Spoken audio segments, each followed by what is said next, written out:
prairie dog busting episode. This time, currently I am traveling. I'm headed about 2 hours away from my normal place where I shoot them at, and I'm going to meet up with another buddy, and we're going to see if we can bust some prairie dogs in a new location. Still probably about an hour away, and I've got the Crown with the 380 barrel, and I got a tune for the JSB Hades 25 cal. I've also got the Wildcat, and I've got that tuned for the 22 grain varmint knockers at 22 caliber. I've also got the Impact, the Mark II, set up at 25 cal, and today we're going to be using a new slug out of the Impact. They just released them not too long ago, maybe a few months ago. It's the H&N slugs at 25 cal, and I did some tuning with it the last few days, and I've gotten some pretty good accuracy, definitely sub MOA. So I'm excited to use those slugs and see how they perform on live targets. I shot them into the ballistics gel, and they definitely expand. Here's a picture of those slugs that I pulled out of the gel, one at 50 yards, one at 96 yards. And as you can see there, they perform really good. So I'm excited to use those. Should be a fun day. I got the air tank, got all the guns like I said, and it should be a long day of filled with lots of shooting. Might be a couple episodes. We'll see how the day turns out. But we'll skip to the part where I make it out to the field and start getting stuff set up. Alright guys, this is a quick view of some of the nice scenery that I have driven through just to get up to my location. Turned out to be about 2.5 hours, almost 3, to get to where I was going. And a lot of the country was like this. Real beautiful areas. It's high up in the mountains. This area here is just littered with prairie dog holes.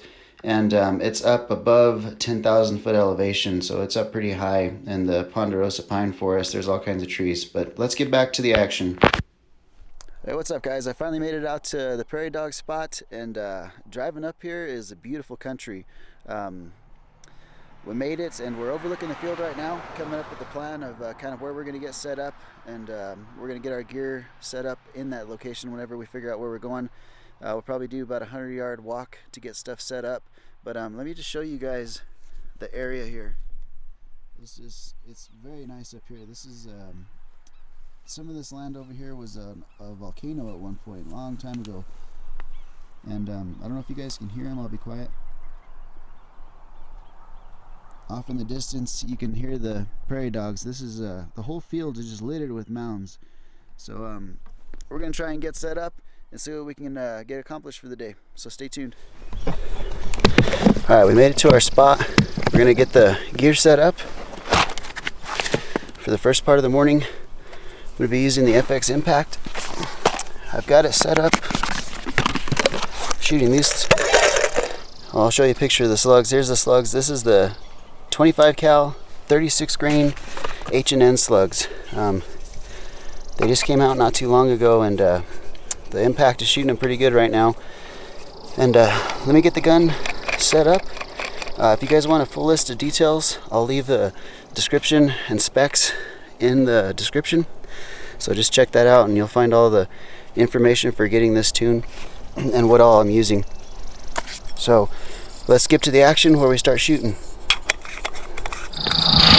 Alright, we're going to get started shooting. We've got several of them. I'm going to get set up and take a few shots, and then I'll show you guys the area of what we're overlooking. We're up on the side of a hill, and we've got 500 yards worth of line of sight, and they're kind of scattered all over the place. So let's go ahead and get to the shooting. The first one is only 38 yards away. It's downhill. I'm just going to give him some holdover, but the incline will definitely make a difference in where your point of impact is.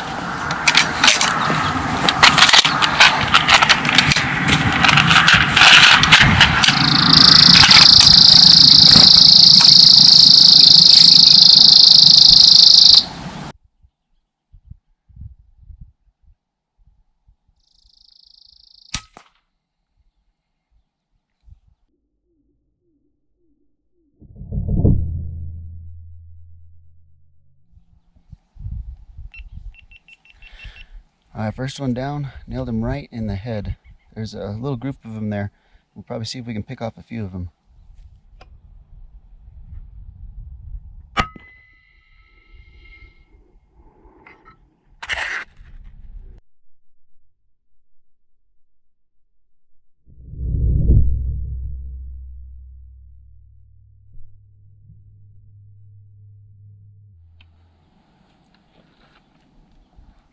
Okay, I've got another one out there.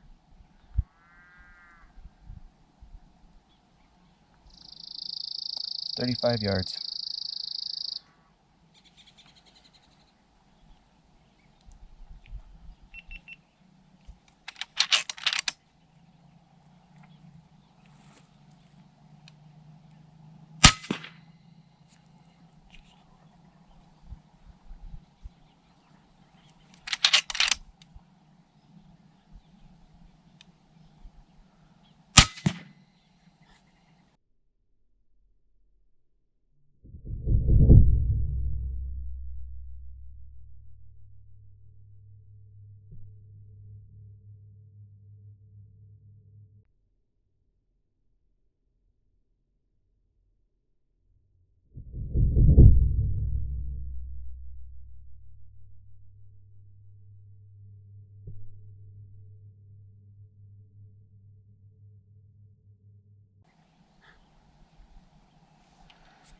Alright, that was a triple right there. We've got quite a few out here, and I'm out here with my buddy Brian. This is his spot. He was kind enough to invite me out here, and at some point I'm going to do some filming with him shooting, but let me get the camera switched around and I'll show you guys what we're actually looking at here. Alright, I wanted to show you guys the layout here. We're on the side of a hill, so you can't really tell the incline, but this is the field that we're looking at. Now, the tree right there in the middle of the frame, that tree, let me range it real quick. That tree is 247 yards away. So just to give you guys some perspective, some of the closer shots we've had are right there on the edge of this tree and this little shrub line. But just a beautiful area, beautiful day. And he's down, well, he's actually back out. Let's see if we can adjust for the dope and put another shot on him.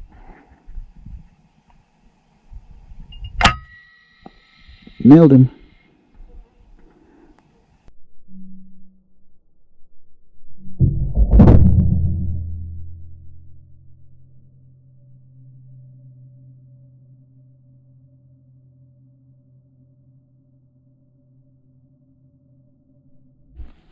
Another one real close. 35 yards.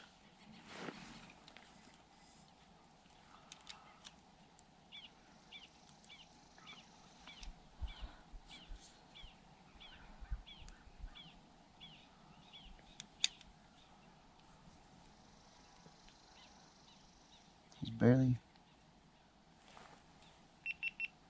there he is, he's barely peeking up. Enough to pick his head off. As soon as he stands up.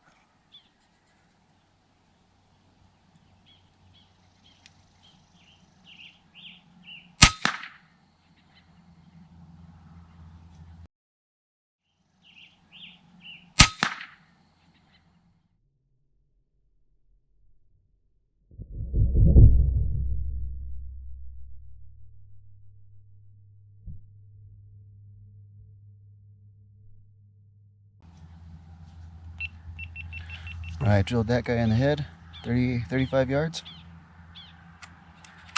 Looks like it's going to be an action-packed day. There's a ton of them out here. We bought 2 air cylinders, 200 cubic foot air cylinders, and it looks like we're going to be tapping into that because there's going to be lots of shot opportunities.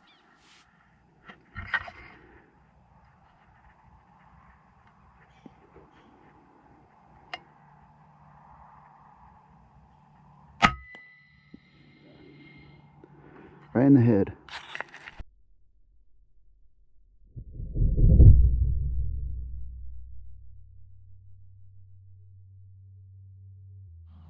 Alright guys, I've got one out here. I ranged him, a far shot. He's 140 yards. I'm going to give him 14 minutes of angle. And this will be one of the farthest shots yet today. And we'll see if we can put a shot on him. Let me find him in the scope.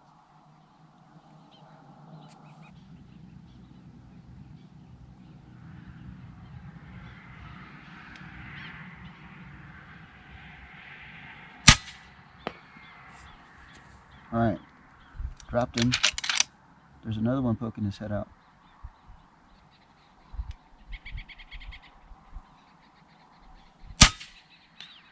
right in front of him.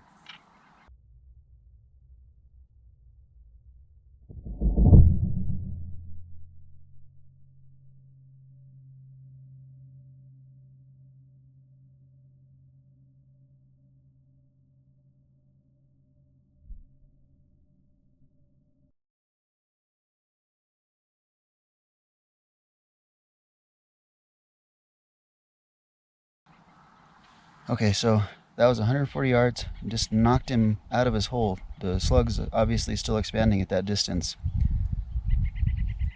140 yards. Longest shot so far. Alright, this guy is at 130 yards. Oh, there he is, back up right there.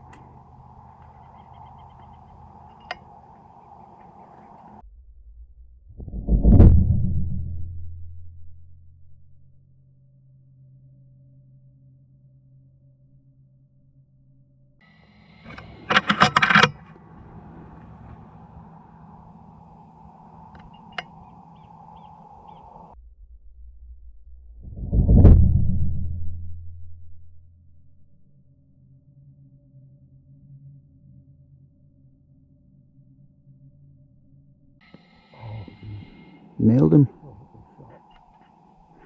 Looked like a headshot. You guys will have to see on this. You guys have already seen on the slow motion. Looked like a good hit. All right, we found a couple of them up close. 61 yards. I'm gonna make a left-handed shot.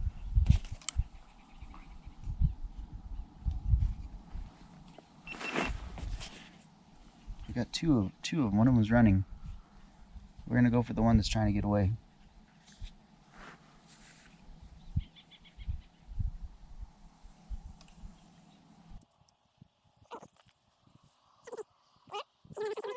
All right, so he ran all the way to the field. 73 yards. 78.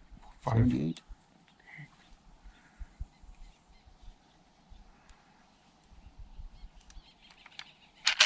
$91. 91 yards. Yeah. Give him some holdover.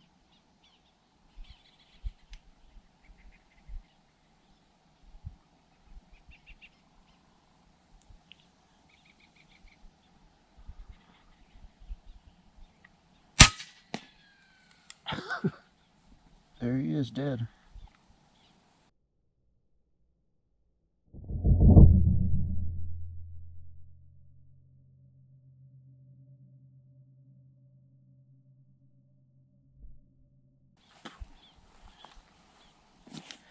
Alright, so we tracked that one. He ran. How far do you think he ran, Brian? Probably about 80 yards. He ran 80 yards across the field, and was still able to follow him with a little bit of help from Brian. I lost him when I was trying to find him in the scope, but he helped me track him. He stopped. I gave him some holdover instead of dialing, and I dropped him on the spot. He's belly up, looking at heaven, prairie dog heaven. You know, this goes to show. In my last video, I spoke about how I gather my dope for a new round, and I shoot every 10 yards. I'll start out at 20 yards. I'll shoot several shots on target to make sure I'm accurate, and I'll move out to 30 yards, 40 yards, 50 yards, all the way out to 100 yards, and I document my dope so that way I can make these shots, and I know in my head, even if I'm not dialing on my scope stickers, I know what my holdover should be at those distances. Well, let's see what else pops up. Alright guys, we're gonna pack up from this location and move on to a different. If you guys can see here behind me, right where that tree is back there, that small tree, there's a little valley that runs back there, a little ravine, and we're gonna pick up and move over to that section. I'm gonna drive the truck and get the gear. This is probably gonna be the end of this first section, this first segment of this series, so definitely stay tuned for the second. We're not gonna go collect anything. We just talked to the landowner, and he wants to leave stuff out here for the birds and for the coyotes, so we're not going to be doing no collecting, but you guys can see from the footage we definitely bagged quite a few of them. So stay tuned for part 2, and thanks for watching.